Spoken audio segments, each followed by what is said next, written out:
So hi, welcome and welcome back to my YouTube channel, and for today's tutorial, ituturo ko sa inyo kung paano nga ba mag-story ng collage photos sa ating Facebook account. But first, kindly subscribe to my channel and don't forget to hit the subscribe button and the bell to notify you for my new updates. And if you want to learn more, just keep on watching and let's start.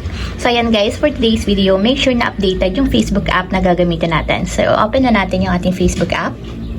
And then, pagka-open guys, mula dito sa pinakang newsfeed ng ating Facebook, i-tap lang natin yung create story. So, tap lang. And then, dito guys, i-drag nyo lang siya or scroll nyo lang siya papunta sa left. And hanapin nyo dito yung collage. So, tap natin yung collage. And dito guys, sa collage, kahit ilang photos yung ilagay ninyo sa inyong story. So, depende naman yun sa inyo guys. So, try kong mga 6 na photos. So, tap ko lang. Pipili ako dito. So, magsaselect lang kayo ng 6 photos na gusto nyong ilagay sa collage ng inyong story post. So, ayan, nakapili na ako ng 6. So, ang gagawin lang natin, tap natin yung next.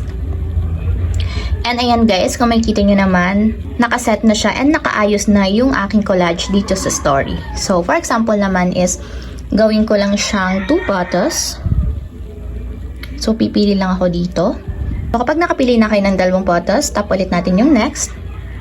And makikita nyo naman guys, naka-collage na siya dito or nakahani na yung mga photos na pwede nating story. So kapag okay na guys, tap na natin yung share para ma-post na siya sa ating Facebook story.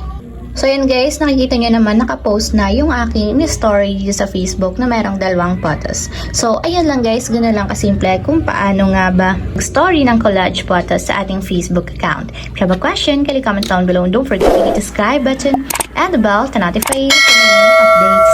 And thank you for watching!